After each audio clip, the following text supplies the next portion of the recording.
Hi, everybody, and welcome to it's April, but this is the March live show for House Salt, and we're talking about The House in the Cerulean Sea by TJ Klune. So, as we always do, yeah, there it is. We're going to start with introductions and then tell you what we rated it. So, hello. Want me to go first? I don't think we... Okay. Sorry, I'm getting like a really bad... Oh, I'm not. Go for it. Okay, you're going to go last. Okay. All right, well, hi guys, I'm Sam, you're on my channel. And I gave this, I finished it 20 minutes ago. But I think like 4 stars, maybe a little lower. I could be convinced to give it a little lower, but like it was very cute and wholesome, so I think it's 4 for me. Hi, I'm Connor O'Brien. My channel is just Connor O'Brien, and I have read this book twice. I read it 2 times in 2020, and I loved it both times, so I gave it 5 stars. Hi, I'm Paige from Minimal Bookie, and I think right now it's like at a 4.5 for me. I bawled at the end, so very clearly I enjoyed it. I'm Jordan from the Jordan Journals. I just finished this book like 10 minutes ago, so I don't have clear feelings yet, but I think similarly as Sam, I took a 4, 3.75, 4, somewhere in that range. Okay, I'm back. I'm fine. My technical issues. I could not speak because I was hearing all of us. Oh no. Yes. So anyway, what was I saying? I'm Mari. My name is Mari. This is my channel, and I am in the same. I like 3, somewhere between 3.5 and 4 stars for me. So, I guess. I told you guys I was going to steal this from Snark Squad. So if you listen to any of the Snark Squad pods, we always start with, did you like it? So it's like a really big, broad question. And I kind of wanted to start there because I knew that this was like Connor's favorite and I was kind of middling. So I just wanted to get out there, like, what is it about this? Or like, what are the elements of this that you liked? Did you like this? I think it was also, I think for me, it was one of those things that like, I had no idea what to expect when going in. I randomly saw it at my library, like the online catalog, and borrowed the audiobook. So I had like no preconceived notions of anything. I hadn't heard anyone read it. So I was just incredibly pleasantly surprised. And it was in the middle of the like doom and gloom of 2020 pandemic, like isolation. And I was like, this is the perfect book for me at the perfect time. And it is so happy and uplifting and just sweet. So I loved it. And then I read it again. I will say, I'm going to interrupt here to say that you were probably one of the first people that I saw talking about this and like gushing about it. And I was Googling The House in the Cerulean Sea on Google Images to put our thumbnail together. And it's like the book and then Connor holding the book. It's like the 4th hit on Google Images. So go boy, go. Anyway, sorry, Sam. Yeah, so I definitely liked it. So even though I was like, we'll talk about some of the things, I'm like, but it was cute, it was whimsical, it was all the things that I've heard about, and I also like didn't hear a lot going in. I've heard people talk about it, but they haven't said a lot. Just mostly been like, it's cute, and there's these like kids that are like, you know, magical, and I'm like, okay. So I didn't really know what to expect going in, and while I was reading it, I envisioned like a warmer Tim Burton movie. Like this felt like something very like whimsical like that, and like that I pictured them moving in like that kind of animation style and everything. So it was very like soothing in that way, and just the fact that there was a lot of things that were almost like over the top. I can't quite describe it, but maybe by the end of this, one of you will say something really smart. And I'll be like, that's it. But yeah, it was very like soothing in that way. Yeah, agreed. I feel like it was just, like you're saying, whimsical is like the right word for this book. And it sort of reminded me, it's like a lighter version of the Wayward Children series for me. And I like really enjoyed that series. It's very escapist. And it was like, you knew it was going to be a happy ending, which was like very helpful given the times that we're in. And I feel like Connor said, it's because of the time period for me. I like the characters because they were so over the top. Like each one was so unique. It did fall flat a little bit with the adult characters in some ways, but like the kids peak. Loved the kids. They're my favorite part of this book.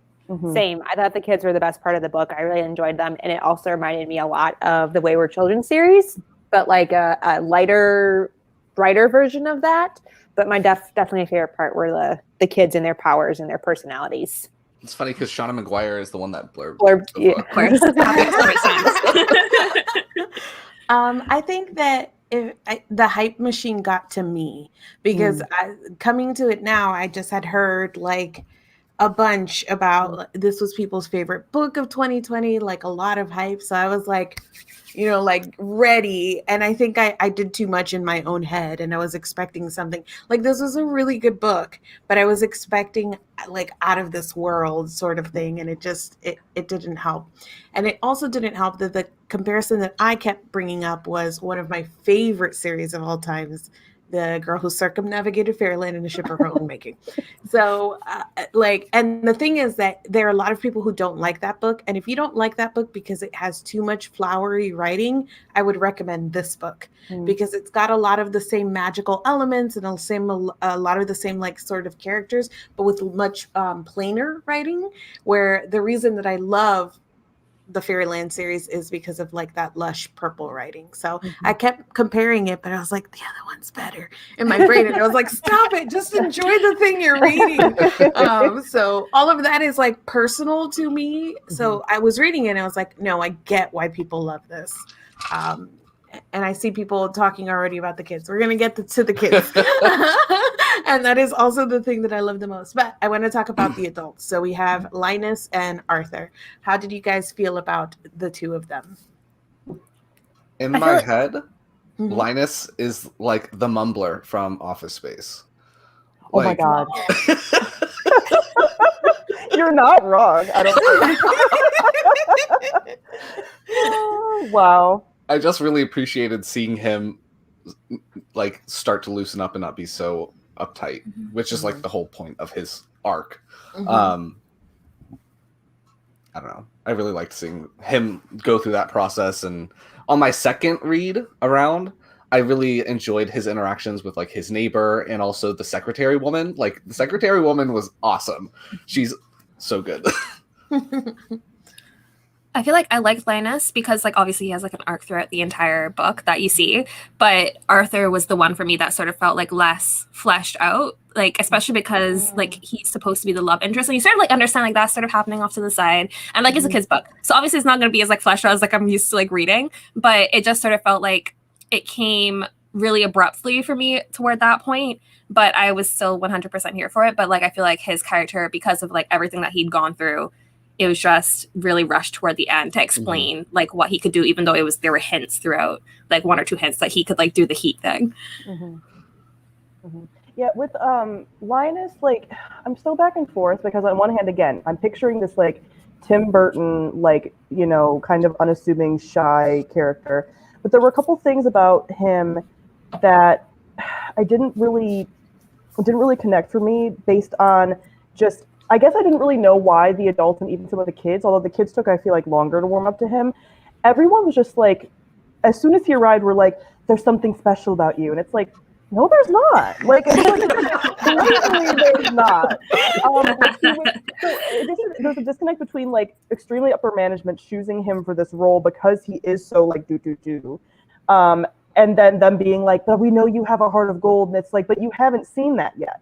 So I think some of it was a little bit too like, it went almost like too far in that like hopefulness where I'm like, okay, that's fine, but like maybe wait a little bit before we have everyone being like, we know you can be better because like, you don't know him. And also like, it's not even like Arthur being a phoenix would have made it so he would like know someone's inner spirit or whatever. I mean, it's not like they went into something like that where he had powers that he could have seen that. So that was like the one thing that I did really like his arc and how he slowly started to like warm up and went from like kind of being like borderline curmudgeon-y to like doing his little digs and stuff, especially as somebody who can also sometimes have a fear of authority. The fact that he would like stand up and be like, that's not right. And then he'd be like, ooh, I'd be like, oh, I get that. So that was really cute. And then as far as Arthur, again, Arthur is almost set up as like an adult manic pixie dream boy. Mm-hmm. But like in the best way, like I was okay with it. Like the fact that he like got announced and he has like the colorful socks and his pants are too like short, and I'm just like, again, I could picture this, Tim Burton. But I'm like, you're just there to like make Linus see, you know, that whatever, I don't know. And even their like love connection too was also a little like I'm okay with all this. I'm complaining about stuff. I don't care in a way that but that's my explanation for why I'm like it's a shaky 4 stars for me, because some of that was so like I don't fully buy it. Maybe because I'm just I don't know. Maybe the pandemic has drained all of my optimism. But that was harder, I think, for me to kind of like okay, I don't get why you guys like love each other after like 3 weeks, but sure, okay. But still like liked them. I had the same feeling, which now looking at the chat, I'm like, oh, so reading experience wise, I'm the same as Sam as reading it, and everybody's like, you're amazing. I'm like, he's kind of bland. I don't know what you guys are talking about.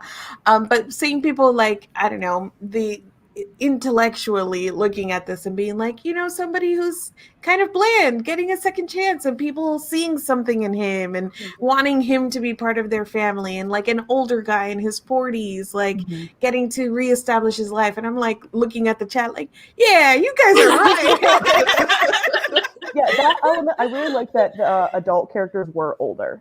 That was really nice to see, about being like, and even older than we usually see, because sometimes when it's like an older character in a book, it's like 30s. And then this was like 40s and late 40s. And I was like, oh, that's very sweet. Yeah. It kind of reminded me what they just did with Soul, the new Pixar I movie. haven't seen that yet. They're middle-aged men too in that movie. Oh. And this kind of reminded me of a Disney Pixar movie. Like I could totally see that. It could also go that direction. Yeah, it's almost like a Disney Pixar combined with Tim Burton in my head. Yes. I saw somebody at the beginning of the chat say, and this is Sam directed towards you, was there anything about like the caseworker part of it that like stuck out to you, or that you had any thoughts on? Yeah, I actually liked how that was done, because that felt very realistic. Like, sure, it was over the top and the way that they even described how like bad the offices and stuff were, but I'm like, oh, that is like so real. Not so much how over the top like the coworkers were, because I expect a little bit more like camaraderie with that. But the fact that those jobs are like soul sucking, but you do have people that really like care about what they're doing. But the system, I think they did a really good job of showing this system of like child welfare and how it's inherently flawed and bureaucratic and a mess. And the people on top aren't necessarily doing things for the good of both their workers and the kids. So I think that the combination of that with the, you know, like the prejudice against magical creatures thing actually was done pretty well. Yeah. I'm not a social worker, but all of the office stuff was also like just even extremely upper management, or it's just like, this is amazing. And like no pictures on the desk, and then like the management comes out to like serve like cold potatoes once a year, and I'm like, oh my God, this is every cubicle job I've ever had. So. Yep. All right. Any other thoughts about author or Linus before we move on to the stars of the show? Well, did you want to talk about what's her name? The woman, the sprite woman, the other adult. Zoe. Sorry. I know. I'm sorry. I just finished it. I should know. Number 11. But she was the other adult that maybe we should touch base on. I mean, she was a character. I liked her as much as I liked any other adult character that wasn't like the main focus. Like I feel like all the characters were like decently fleshed out enough that I understood who they were. Yeah. I didn't really have too many thoughts on Zoe. I mean, like she's there, but she's like she's just doing her own thing, and like her and Phoebe go off sometimes and hang out and like do. What are they? Sprite things. Sprite things, yeah. She's an island sprite and Phoebe's like a forest sprite or something. Sprite. Yeah. So she was very badass with the way she's like, they won't try to come over here because it's not going to end well for them. I respect that. Yeah.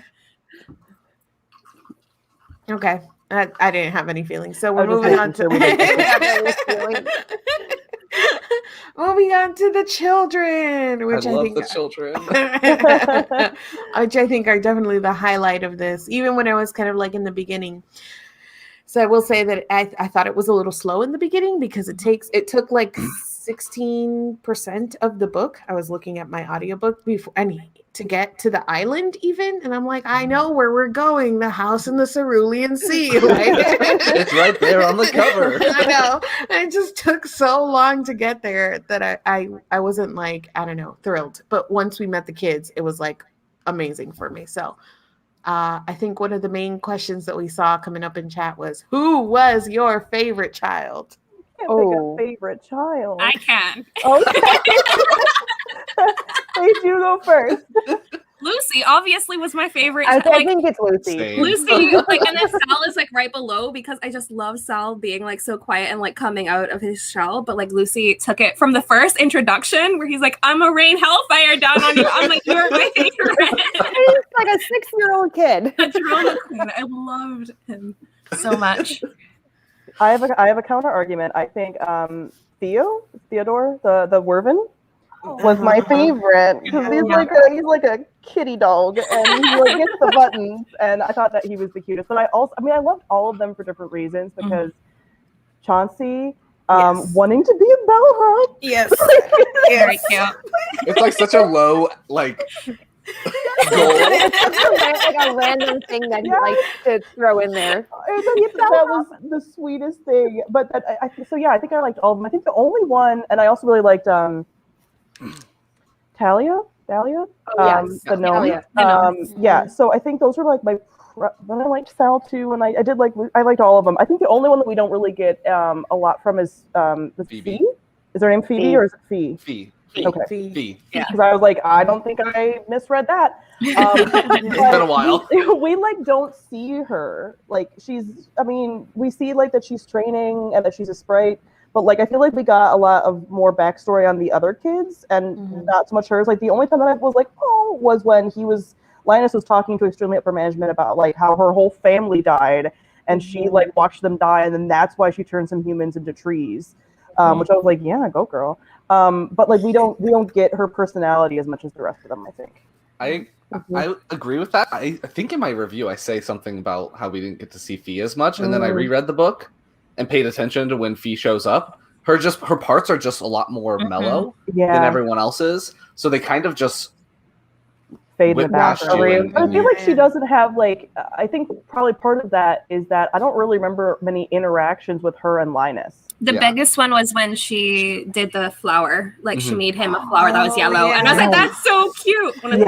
Okay. I do remember that part. But yeah, that's like, and I think because there was so much overlap between her and Thalia with like the nature magic, that's maybe they got a little bit tied together too much in my head a bit. Again, this is not a complaint. This is just me. Like, I know that this is like everyone's favorite. We're not going to kick you out of the friend group. I'm just saying. Here's the things I noticed, but yeah, they were still. Yeah, I mean, all of them were my fave. I think the fact that like you're obviously set up to love Lucy the most is like the main kid made me be like the other one. The other one, you know. Yeah. So, thinking about it, I think that Lucy, I enjoyed the most, like from a ha ha ha, it's so funny.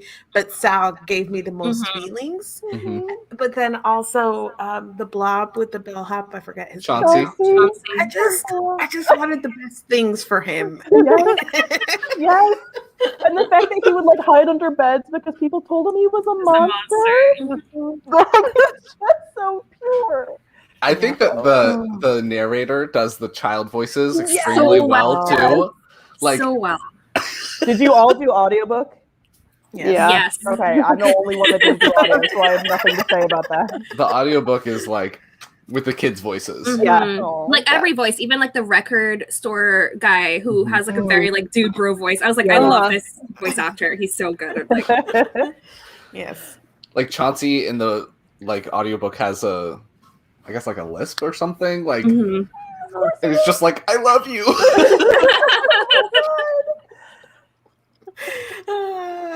I'm just like cracking up at the comments.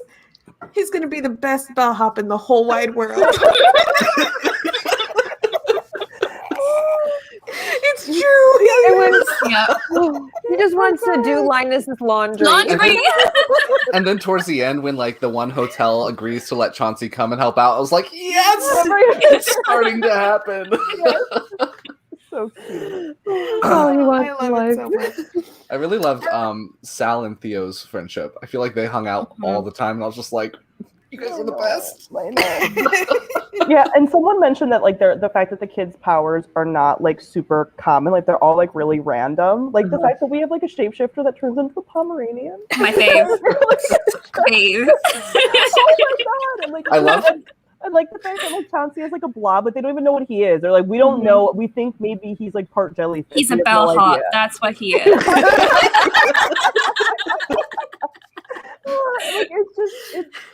it's so funny. Like, and you don't really see sprites talked about either. And like pop. So the fact that like they chose a bunch of different abilities that you wouldn't usually see, and then like the Antichrist. Awesome. Love it. And like every time like Talia threatens to bury Linus, I'm like, I know. you're so sweet. And she's the scene at the end. Oh, when she's like, oh my God. When he comes back and she's crying, but like, I'm gonna bury you.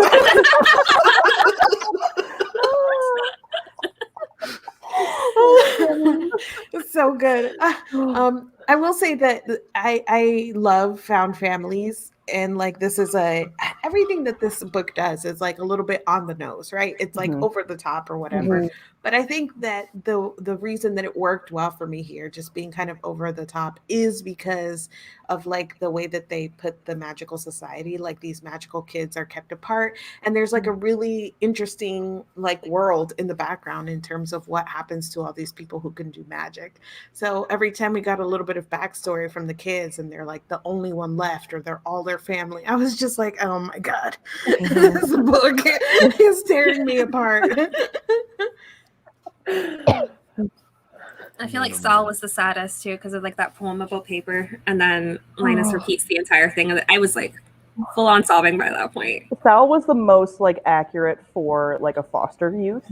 As far as like his room wasn't decorated because he's like, I'm probably gonna leave. Like that's like, you know, so his just story was like the most sad in that way, because the rest of them felt super whimsical. Like we don't have an Antichrist running around, so like yeah, that we know of. Yes, but like people know of kids like Sal, you know. So that was a lot more like, oh. I think it's also because Sal was the oldest, I think. So it's Yeah, just like he's been through the most. Yeah. The scene where Linus is helping him bring the best out.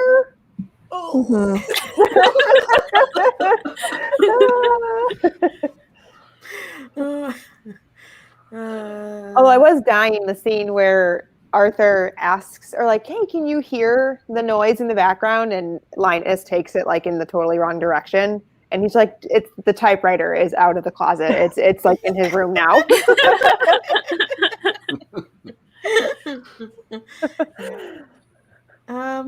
What else? I had a list. I feel like this is like a hard book to talk about in general, because like it does like have themes and stuff, obviously, because it was discussing like bureaucracy and like discrimination, but it's like done in a way for kids, so it's like very oversimplified. So like you can't really like. Is this a kid's book or is this shelved an adult? Is it not? An adult. It's published by Tor, so Yeah. it's an it's adult an book. adult. Oh my God, Yeah. it reads But so kids. It He reads wrote so it. Yeah. He wrote it so that like literally anyone could read it. Okay, because I was like, I've heard that, yeah, but I've seen it shelved an adult. Which when you said kid, I was like, was that supposed to be in the YA interesting. section? Maybe that makes sense with like the bureaucracy elements, because I was like, this is a weird choice for a character to be like, okay, interesting. But yeah, the writing is very accessible. So Oh, Yes. for sure. And even like with the book, you guys probably didn't get it on audio, but the actual physical book, there's like huge gaps. Like there's a lot, like just the way that it's written, there's like single sentences a lot of the times through like a whole page, Oh just yeah. so you can like fly through it, which is why I read most of it today. Because I could, but that was nice though. And I think the thing about like, I know we're saying we don't have a lot to discuss and this is a book club and whatever, but sometimes it's nice to have a book that's like, that was just nice. That was just nice. And we don't have to like unravel everything because it was just nice. Because I think that's why I was struggling with my rating, because part of me was like, well, there's these elements here that were weaker, blah, blah, blah. But I don't think that matters in the context of this book, because I think this book set out what it wanted to. It did what it wanted to do, and it wanted to be just like a world where things were generally happy and hopeful and really whimsical, and everything ended up okay, and it did. You know, so even some of the things that I have where I was like, okay, the town and the mayor all of a sudden being like totally fine with them, like out of nowhere, I'm like, part of my brain was like, and I was like, that's what it wants to do. This world is like nice and happy. And it's sunshine there. And even the fact that it was like always sunny and nice there. And then the city was like rainy, like very on the nose. So I'm like, this is what it was supposed to do. I'm not going to complain too much about that. And as he was leaving the island to go back to his regular life, it started to rain. Yes. I did love that he had a pet cat, though. That made me really happy. Calliope. And then she was angry until she got to the island. And then she was like a nice cat. And then she started meowing. I did love that. Yeah, I agree that there's something that, like, you know, everything that we're doing is like picking out things that happen and be like, remember when this happened? Because everything that happened was very face value, right? Like it was raining when he left. There's nothing to just dissect there. It was raining when he left. So it does feel like a book that you can't, I don't know, there isn't much to discuss because it gives you everything that it gives you on face value. But that's not saying a bad thing. It's just, you know, everything. It was lovely. Everybody keeps calling it like a warm hug. And I absolutely could have seen, like, especially, you know, middle of 2020, had I read this, like how that would have affected me. Now I'm like, I think, Sam, I'm with you where I'm just like, optimism. But yes, the like optimism of this, the brightness, and the little saying I think is "Don't you wish you were here" or whatever, like that keeps cropping up. And there were a few moments that I was like, actually, yeah, I kind of wish I was there. Yeah, I think as there's two questions I have. One, there's books that are like this that are very sort of like, whether they're on the nose or just like warm hug books, and what did this book like sort of remind you of in that way? But the second part is, a lot of times books like this don't always work for me, because I compare this to a lot of other people's favorites. That was also, I think, a 2020 favorite for a lot of people. That was Red, White, and Royal Blue. And people were like, that was a warm hug and that was really optimistic, but that one didn't work for me. And I did a video on this, but that one didn't work for me because it was set like very firmly in our world. And I was like, our world wouldn't do this right now. But this is very much like not our world. Like, sure, there's some of these like artists and stuff that like these musicians that are from our world, but it feels very much removed from our world. So the fact that it was much more optimistic and hopeful, like my brain could allow that without questioning the fact that like the world isn't like this, though. In this world, it sort of was. So just, do you guys have other books that this reminded you of? I know you already mentioned the Fairyland series a little bit, but like that just like warm hug type book. And are there other books that you read like this that didn't work for you for different reasons, where this did for all of us? Me looking at my bookshelf like, I don't have a book that pops in my head, but in a comment to the Red, White, and Royal Blue versus this doesn't like explicitly have it doesn't mention towns and names and like concrete places that exist in our world. So I think that helps with that. Whereas Red, White, and Royal Blue was very obviously in our world. I'm not going to get into why it worked for me for Red, White, and Royal Blue because that's not this live show. But we can discuss after. I don't think I've read anything recently that's been like, that hasn't been like a rom-com-y romance book that like, obviously, you know, the happy endings there. Like, I feel like that's why I like this one so much, is because like you knew it was going to fit into that. And like, that's what I've been in the mood to read recently anyway. Someone in the comment just said mine, which is I would compare this to House Moving Castle because it's got that like magical warm hug. I will say that both this and more the Fairyland series. The Fairyland series is kind of dark in that it takes like fairyland things or like fairy tale things, and it like, you know, fairy tales are often like kind of brutal and violent, and it puts it in your face, but it does it with all these bright colors and magic and great characters. Where this, it has an element of that because you've got discrimination and like the kids aren't, you know, they mentioned that some of the kids were being abused physically and emotionally, but they, I don't know, it's almost done in such a way that you sail past it like into something a little bright and shinier than the Fairyland series. And I think that this is a tad darker as well. But yes, every time I read this, it's like, a found family warm hug. So. What else? Someone brought up Nevermore, and like I've seen so many people hype that book and like the other books as well, and now I want to read them, but I'm kind of scared because of hype train. For me to read the third one. Nevermore. I mean, kind of. I could see that. Just because at the beginning of the book, she's like a cursed child, and she's supposed to die, and then she gets saved and whisked away to this like magical land, and she has to compete to try to become part of the Wondrous Society. I mean, that's the thing. This book like feels very middle grade-esque due to the kids, but it's not a middle grade book. But there's going to be a lot of similarities to some of those middle grade stories because you have this like found family magical kids theme in a lot of middle grade books.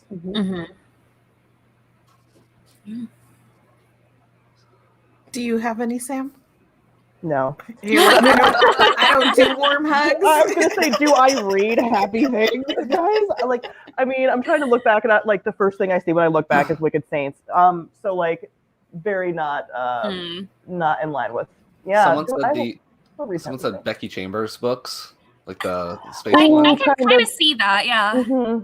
Yeah. Okay. Yeah. I could see that. Yeah. Like, I didn't really love the Becky Chambers books, but it has that optimism, it does, and it yeah, is like a different world. So that's why that optimism does work for me because I'm like, okay, this is the future, maybe.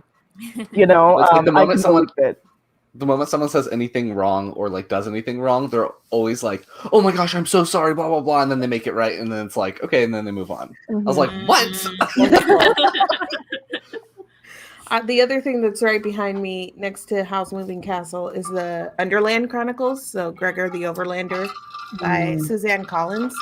So lots of people haven't read her earlier middle grade series, but it's precious. It's so good. It's so good. And if you love like children characters like this, the brother and sister in this are just, and then I adorable. love Boots. Boots is so cute. She's so freaking cute. And then it is a little on the nose with its themes too, but it has got these like really great themes about like war and like prophecies and inherited like, I don't know, conflicts between people. So if you haven't checked that one out, I would do that one as well. Sold. They're also really short, so you can read the whole series and be like, yeah, man, I finished the series.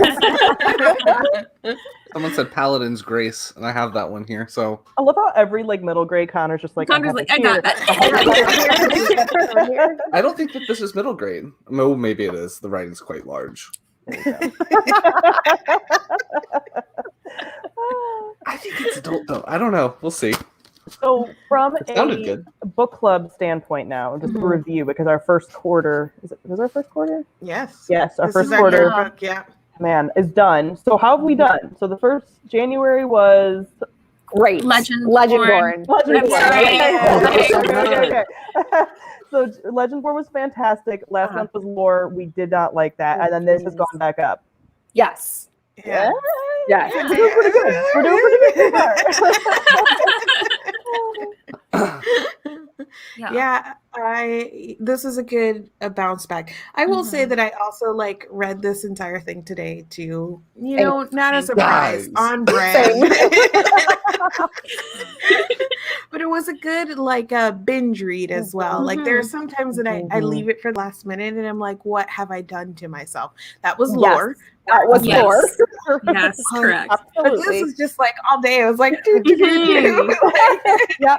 It didn't feel like easy. It didn't feel like a chore to sit down and binge this whole book in a day. Like it was super easy to just get lost in the story and enjoy it all in one sitting. Yeah. Plus, like it's like funny too. So like I'd be walking around, and I'd just be like to myself, and like something as I was like doing my hair. Thing. I saw someone ask if anyone has read anything else by TJ Klune. I think I'm the only one. No, but I know the Werewolf series is like very popular on like romance booktube. Yeah, this one. Of course, you have it as well. I've read the first two of this one. I read this one. And that one. I didn't know TJ Klune had that many books. Oh my gosh. This one was just the worst cover in the world. I've read this one as well. Is that This whole one- shelf just? Almost. Wow. Over there, it's not.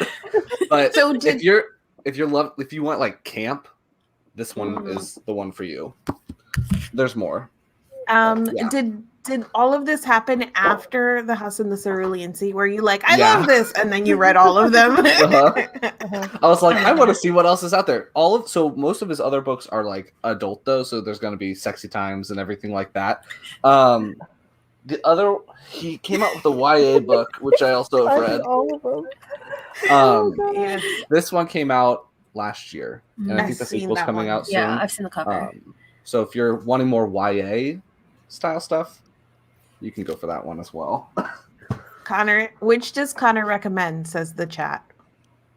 Which do I recommend? Yes. Oh gosh, they're also different, and it's also like whatever. Like, okay, so all of TJ Klune's books are like super angsty, other than The House in the Cerulean Sea. I mean, that one has a little bit, but all of his others are like just insane amounts of angst. So if you're not into that, Sounds like, I just skip out. Tell of me those. more. Say more about these angsty werewolves. Yeah, people are like, sell me on these angsty werewolves. I mean, I've heard it's good. I mean, I've heard like romance booktube talking about the angsty werewolves. I gave the first book 5 stars. Yeah. I was not expecting it, and when I started it, I was like, okay, whatever. This guy's like, this kid's like down and out or whatever, and he like has always been told how dumb he is and how he's not going to be like anything successful. And then he meets the people that move in next door, and they end up being werewolves. And then like you get to see him come into his own and like realize his own self-worth and that he is going to amount to something. And so like that is a really fun journey on its own. But then there's like all the romance stuff. There is like one portion where I was like, because the love interest is like 4 years younger than him, and they meet when he's 12, and the main character is 16, but nothing happens until they're both older, and like there's no attraction or anything. But there's 1 second you're like, is this gonna get weird? But then I might So read the werewolf. TJ Klune in this whole like character who doesn't know his yeah, it worth seems like and- a theme. it's like every single character is like that. Oh, is that him then? Is he writing himself? He does that a lot. Okay. Listen, it looks like he's building an empire for himself off of that. So Seriously. Working well. Dang. Are his books traditionally published or self-published Self-published. usually? They were traditionally published, and then his publishing company like didn't pay him or whatever, wasn't giving him the money that he was earning. So then he had to sue them, and he got the rights back, and then he self-published them all. So I don't remember who they were with, but now all of his stuff is self-published.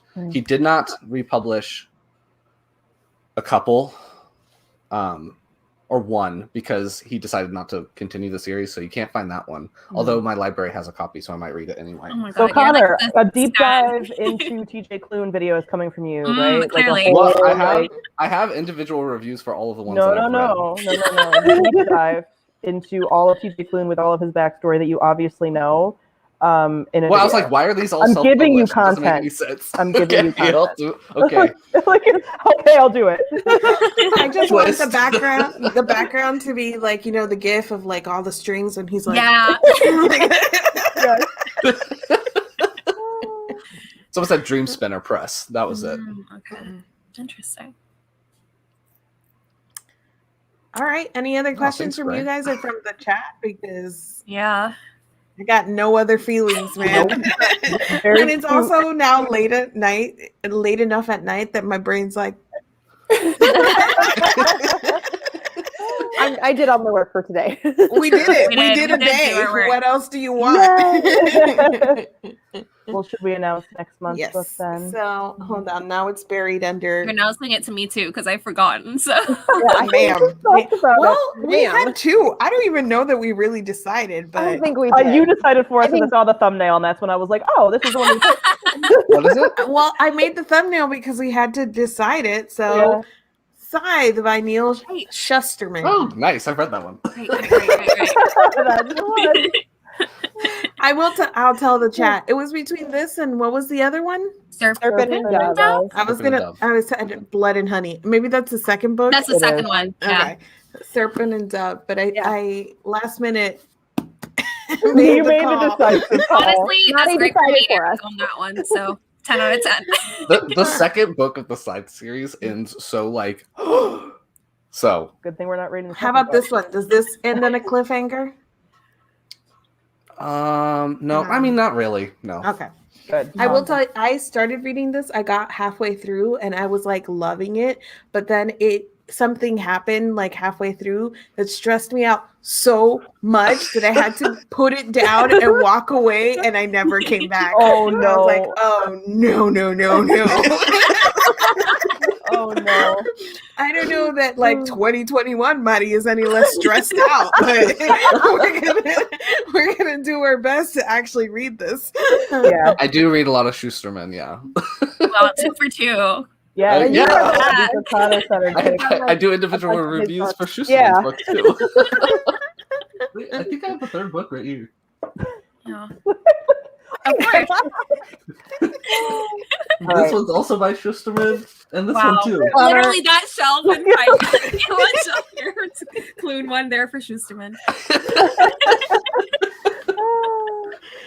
Yeah, I think we're gonna have a much better time with Side than we would have with Serpent and Dove. Yeah, agreed. honestly. I feel We like were it's going to so choose stronger. to read Serpent and Dove for the fact that there was going to be headbutting Hades. potentially. Mhm. Oh. And I like read it. hating. Well, I read it and loved it, so you probably That was also See? part of it, yeah. Yeah. We were reading book it that at the time, so we were like, that could be an option for us. Yes. Well, and that is a book that I plan on reading for like a TikTok like popular books, because it comes up on my TikTok like all the time. I just wasn't sure if I wanted to read it now since I read like 3 books last month. So reading longer books that I might not like is probably not a good idea right now. Yeah, Sure. So I feel that. Well, fingers crossed. All right, well, this is the one, guys. Join us again. I'm gonna say next month. This month. This month. month. Unless we need more time to read, which, keep your fingers crossed for your favorite chaos book club.